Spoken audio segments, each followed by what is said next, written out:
po ulit po yung sinabi nyo kanina regarding kay... Ganito po kasi, oh. Opo. The first sublease contract, you signed the sublease contract representing Lucky South 999. But in the second contract, you represent na the Whirlwind. And the name of Mascareñas, dahil wala na nga siya doon, was signed by Baterna.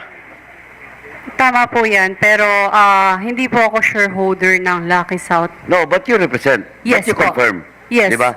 What I'm saying is, ganito po, Miss Kasiong, Miss Ong, kasi it only proved that Whirlwind and Lucky South is one and the same. Kasi po, dito sa first sublease, you signed for on behalf of the Lucky South 999. And then in the second sublease, you signed for on behalf of Whirlwind. Can Na I yun explain for yung, you? sandali, na yun yung, just for the record, Mr. Chairman, and you check the minutes, that was the argument being insisted by former Secretary Harry Roque, that Baterna, that Kasiong, wala sa Whirlwind. Yes, Kasiong, do you want to explain? Yes po. So in short, Regarding the two company po, can I explain it po? go. Okay lang po. Kung hindi po, regarding sa two company po, Lucky South noon is sa amin po. And Whirlwind. But nauna po i-registered ang Lucky South. Tapos sumunod ang Whirlwind po. Yung time na yun, So nauna yung Lucky South to be registered kaysa Whirlwind. yes po. But the contract, sublease contract, between the Cruz family, allegedly, the lease contract, but of course, the Cruz family denied that there is such thing as the lease contract, di ba? Kaya nga may kaso. Tama? Opo, regarding naman sa lease contract po, kapirmahan po namin o kakontrata po namin si Mr. Cruz. Yeah, yung tatay. Opo. I know. Now, but of course, may problema doon sa dokumento. Kasi, your lease contract was based on the board reso, di ba? Giving authority to the father, kay Roberto Cruz. Pwede ko po makita yung documents na po na yan. I'm not sure po eh. But it was denied. Finorge yung mga perma doon ng mga anak ni Roberto Cruz. Because Sa lease contract o contract to sell po? Hindi, yung contract to sell that was being claimed by the heirs, yung mga anak. But yung lease contract, which was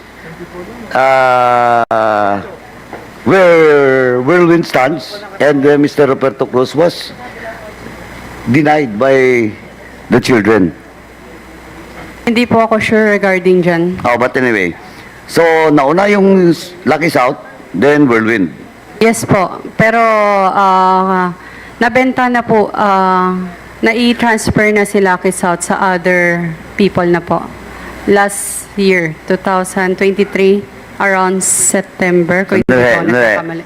Na-transfer na nung 2023.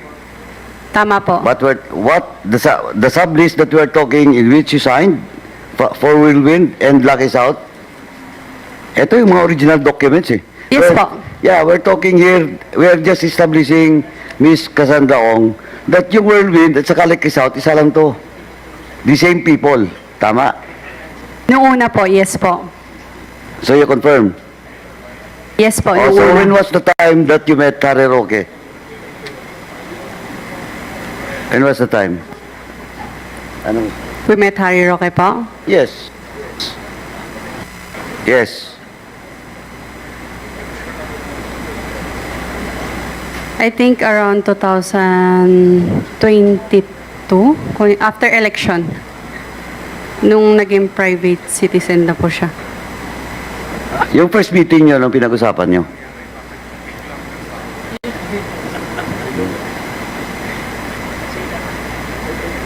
Hindi ko na po masyado. Paano?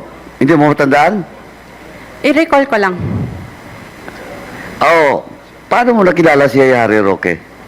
Pinakilala siya from Singaporean friend po sa amin. Sinong Singaporean friend na yun? Hindi ko po kilala. Kaibigan po siya ng ninong ko, si Mr. Wu. Mr. Duaran Wu.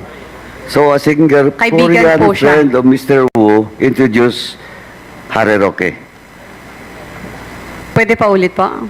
Yung Singaporean friend ni Mr. Wu ang nag-introduce kay Harry Roque? Tama po. O, so common friend nila yung Singaporean. Yes po, kung hindi Okay. po nagkakamali. So, first meeting nandun ka. Opo. Anong pinag-usapan? Nagpakilala lang po, casual dinner. Tapos, Wala na po. the following, after nung first meeting nyo, may second meeting pa kayo? Nagkita pa ulit kayo? Wala na po. Wala na? After ng first meeting, madalang na lang po kaming... To be exact is hindi po kami nag-uusap after first meeting. Hindi, Nilapitan- sinamahan ka pa nga sa Yes pagpor eh. po. Ito, ina-explain ko po.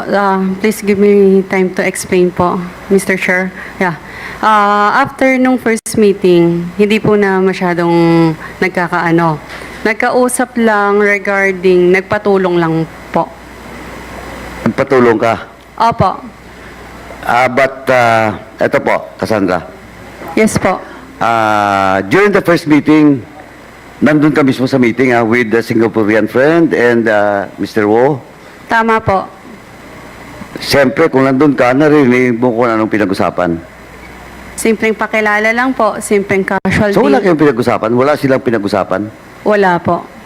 And after that, Kung hindi po ako Harry Roque- nagkakamali, regarding po sa solar po ang... Sa solar po yata? sa solar. Opo. Nag-materialize ba yung solar na yun? Ngayon ko lang po naalala. Like what I said po, medyo nakalimutan ko na yung pangyayari kanina. Kahit Napapanood mo bang hearing dito? Habang nag-hearing? kailan po. The other day, on the second hearing, napapanood mo ba? The whole hearing po, hindi po. Pero may mga news po yata. Anyway, But not exact. Anyway, magkaalaman tayo pag nandito na si Harry Roque. But Mr. Chairman, again, I just like to manifest that itong whirlwind from the very start sa Lucky South is one and the same. Pareho po lahat, pati mga investors, no? Tapos paggamit ng mga tao. Sasagot ka? Mr. Chair, Sandali. Tapos na ba ako? can kindly wrap up so that we can Anyway, acknowledge the other. Supposedly, I will ask. Mahaba to yung kay De La Serna eh. Anyway, ganito na, Mr. Chairman. Bilisan ko lang to, Mr. De La Serna. Diretso po. Good evening So po. you're enrolled in what flying school? What flying school? Sorry po, Omni Aviation po. Sorry? Mr. Chair. Omni Ilapit mo. Aviation. Sorry? Omni Aviation. Omni Aviation. Omni Aviation. Aviation, di ba? Yes Tama? po, tama po, Mr. Chair. Oh, when was that? November Yung po. first enrollment mo was when? November of last year po, Mr. November 2023. Yes po, tama po. Kailan ka pumasok doon sa ano? Sa Pogo Hub. November din po of the same, of last year po, Mr. Chair. So after enrollment or before enrollment? After enrollment po, After? After enrollment po. After enrollment. So November din. Okay? Yes. Mr. Chairman, can we direct the COMSEC to check the record of Mr. Lacerna to that flying aviation? Ano ba yun? Please repeat. Omni Aviation po, Mr. Chair. Omni Aviation. Flying school sa... Anong address ng flying school? In Clark, Pampanga po, Mr. Clark, Chair. Pampanga. And until now, you're enrolled in that flying school? Yes po. I have still a schedule po this week po, Mr. Chair. Or when was the time that you rent a room or a boarding house? May po, Mr. Chair. May of Of this year po, Mr. Chair. May of this year, Yes po. 2024. In our record, kailan ba yung raid ng PAOK? June po, Mr. Ha? Chair. June. Alam na alam mo ah. So, Doon pa po kasi yung gamit ko, Mr. so Chair. hanggang May ka doon, kasi nung June, ni-raid na. Tama po, Mr. Chair. Do you have an intention if the raid did not happen? Do you have an intention to stay there? No po, Mr. Chair. To be honest po, sabi po sa akin ni kasi for a short time lang because they have a ejectment case nga po sa property nila in, alam ko talaga Angeles yun, Mr. Chair. So until May ka lang, when was the time that you rented that room or that boarding house? Sometime in May po, Mr. May Chair. din. Anong address? In Barangay Anonas po, Mr. Chair. In Barangay? Anonas po, in Angeles po. Walang street, walang... Ngayon wala ka ng account, di ba? Previously in siguro past 6 months, 1 year, 2 years, ano ang ginagamit mong account name? Your name, the corporation, how many? Meron pong name ko. Meron nga, pong kung corporation. Okay. Meron din po yung kay Ronaldin. Okay. Baterna. Tatlo, okay. I think yun lang po. Tatlo. So, Apo. number 1, your personal account. Yes po. Number 2, the corporation, the corporate account. Yes. What is the name of your corporate account? Wordwin. World. Wordwin po. Worldwin. Number 3, kay Baterna. Yes. Can I explain kung bakit kay Baterna po? Please. Kasi I think yung mga checking niya is sa rental lang po. Kasi sometimes wala po ako sa Pilipinas. So para mas maging siya yung pinapaano ko ng mga check. Pero makikita niyo rin po naman yan dahil nag-sign naman po siya ng waiver. In your recollection, Rental po ng mga no. In your recollection, nung nag-issue ka ng cheque at nung nag-wire ka ng pera, magkano yung pinakamalaking dineposit mo? From corporation, from personal to other person, or to other corporations? We'll double check it po. I'm not sure about that po. Sa iyong pag-iisip, siyempre kung mag-issue ka ng cheque, magdi-deposit ka ng pera, ballpark figure, para at least meron lang kaming idea. Much better na lang po i-check ko muna, Mr. Chair. Thank you, Mr. Chairman. Okay, kasi the waiver that was issued by Ronaldin Baterna for the AMLAC to see all the bank transactions. So the waiver that you are trying to secure from us is the waiver of that you don't have an account anymore. Yun ang sinasabi ng kanina ni Atty. Topacio. Am I right? Pwede pa ulit po. Yes. Pwede pa ulit po.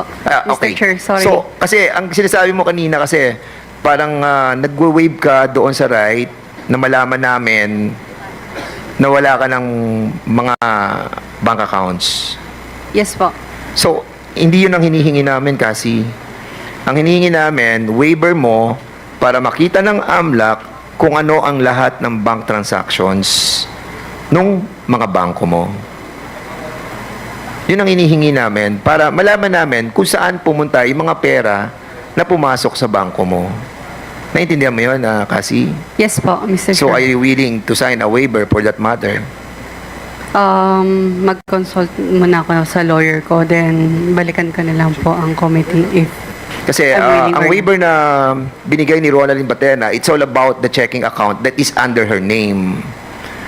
Your waiver is so important to us, to all your bank accounts. So we can see the transaction, where the money goes and where the money comes. You want to consult? Can I interject, Mr. Chairman? Mr. Chairman, with your respect, Ms. Baterna, ilang checking account meron ka? Isa lang po, Mr. Chair. Anong bangko? China Bank po. Wala ka bang corporate account? Wala po, Mr. Chair. sigurado ka yung personal account mo lang ang ginagamit mo? Yes po, Mr. Chair. Alam ba ni Cassandra Ong yung personal account mo? Hindi po, yung checking account lang po. May instance na ba na nag-deposit sa account mo si Cassandra Ong? Hindi po. Hindi pa po. Hindi ka inisyuan ng cheque ni Cassandra Ong in your personal account? Hindi po. Nasa waiver naman yan, makikita natin. Yes po. Thank you, Mr. Chairman. Hindi, konti na lang to. Okay, thank you so much. Mr. Chair? Yes, Congressman Akop. Madam Paterna, sabi mo, iisa lang yung account mo, di ba? Pero sabi mo, may personal at saka checking account. Iisa lang bang... Magkaiba po yung ano So, nun, dalawa? Mr. Chair. Opo, personal po, tsaka po yung checking At account saka yung na checking ginagamit account. po ni Ma'am dalawa, Cassie. hindi isa. Di ba? Isang personal Isang at bank saka po. isang checking account. Opo, isang bank. Pero, Kasi pwedeng ako, may savings account, may checking account ako, pero iisang bangko. Ganun ba? Yes po, Mr. Chair. Thank you, Mr. Chair. kasi it's hard to believe, ano, it's hard to believe that a while ago, you were thinking so deep, thinking about your bank accounts. It turned out na meron ka lang dalawa. Tama? Isa lang ang bangko mo, China Bank. May savings ka and meron kang checking account. Am I right? So isang bangko mo lang, China Bank lang. Yes po. China Bank. And pero hindi I ko was sure. asking you a while ago, I'm asking you, how many bank accounts do you have? Hindi mo siya masagot, di ba? Hindi, I mean, I'm trying to lay down my predicate. Parang, it's hard for you to answer that you have more than one bank accounts. Alam mo, kasi napapaniwala mo na kami dito, sana nagsasabi ka ng totoo that your accounts is more than one. Can I explain po? Yes. Kasi tinanong niyo po ako kanina kung ilan yung total bank sa account ko. Tama po ba? Yes. So, hindi ko sure kung ilan po yung total. Lahat So ngayon, ng bank account so ko. ngayon isa lang talaga? Isa lang po yung bangko, pero I'm not sure kung ilan po yung... Okay. So, isa lang ang Account. bangko mo, but you have many accounts in that bank. Opo. So, China Bank lang yon, tapos iba't ibang account number. Tama? Yes. It's all under your name? Like what I said po, meron pong under my name, meron din po sa corporation po. So, more or less, how many accounts? Yun lahat ng yun. Let's say mga 2 or 3, pero I'm not sure. Okay.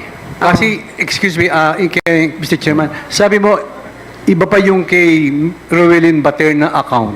Ginagamit mo rin ba yung account ni Miss Baterna? Ginagamit lang po siya sa rental ng condominium, ganun po, and sa space po. Pero other than that, you can check it naman po. Kasi po, para maging tag po dito, mabilis yung transaction, siya po yung checking account niya po yung pinang-i-issue namin. Ilang beses ka na nag-wire from the Philippines to abroad? Ilang beses ka na nag-wire from your account to abroad? Never po. Thank you, Mr. Chairman. Sige, I'll leave you with that, ano, kasi, ano. Punta tayo kay, ano, kay, Mr. Chairman, konti na lang po to. Kindly wrap up, Congressman Fernandez. Pumunta si Cassie, Chairman Al Tenco, sa iyo, kasama si Harry Roque. Chair pa ako ng committee hearing bukas. Madam Casyong, bago po ang hearing na ito, nag-usap na po ba kayo ni Honorable Fernandez?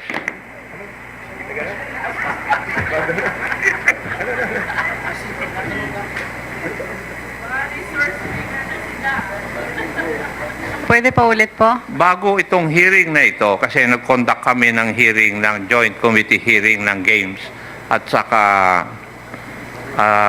public order and safety.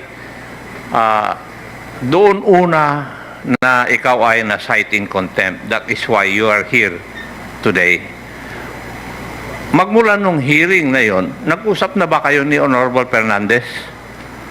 Kasi marami siyang alam na hindi ko alam eh. Ay, hindi, investigator ako, iha.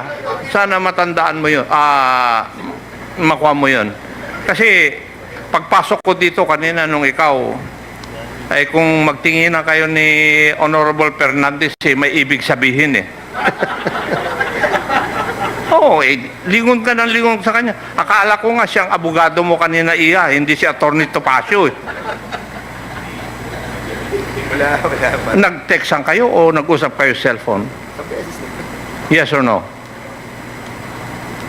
O, bakit ka nakatingin kay Honorable Fernandez? O, nangungumpisal na siya? Once lang po. Pero Ang text o pag-uusap? text and usap po, once lang po. So, once na text, once na usap. Opo. Now, Madam Kasyong, kanina nung si Honorable Luistro ang nagtatanong po sa inyo, eh para bang ayaw niyong sumagot. Tinanong pa kita, what was your answer? Ang sagot mo sa akin, I refuse to testify. Bakit nung si Honorable Gutierrez at saka si Honorable Fernandez ang nagtanong, relax kang sumagot. Kaya tuloy ako, hindi nagtanong kanina. Oo, dahil kanina refuse to testify ang kwamoy, sagot mo iha eh. Oo, kaya tuloy hindi na ako nagtanong. Pero napansin ko nung yung mga gwapong lalaki ang nagtatanong, eh sumagot po kayo. At relax na. May I know the reason why?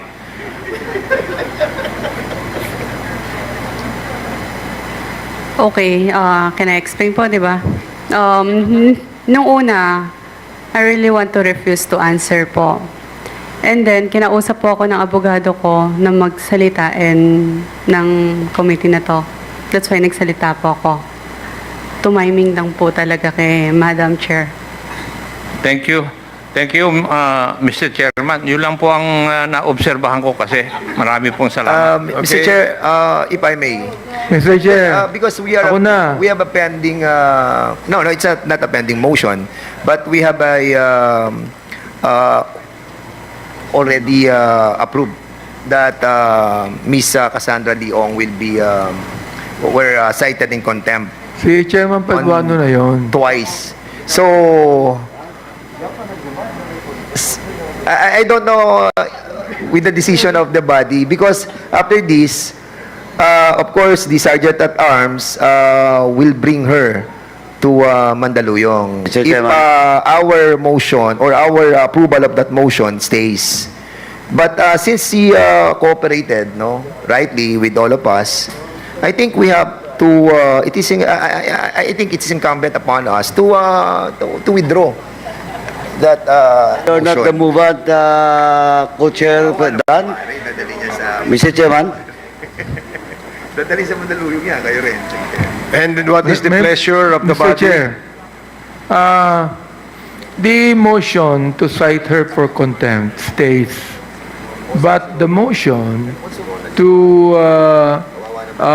bring her to Mandaluyong, I don't think it has been actually ruled by the chair. So therefore, it is not binding, Mr. Chair. No, there was a ruling earlier. That, was a ruling. Yes, So- Your Honor. There was a ruling earlier that we cited her for contempt and she will be detained for as long as the committee hearing is terminated, and she will be detained at Bikutan City Jail. Bikutan Yeah. Women's Correction. Women's Correctional, Mandaluyong. Sorry, it's not Bikutan City Jail.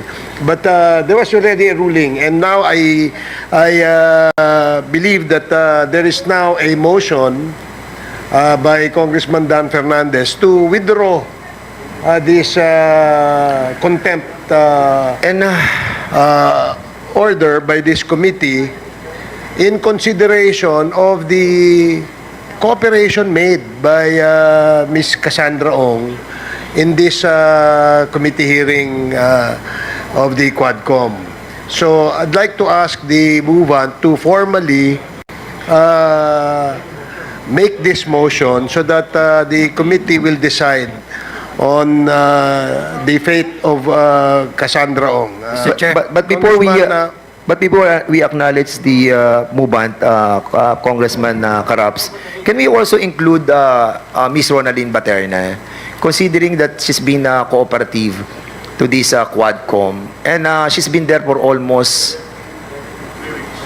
3 weeks already, and I think letting her go will not jeopardize this investigation anymore. So I think, Mr. Chairman, let's include the Sir Speaker, that the contempt that we cited be lifted.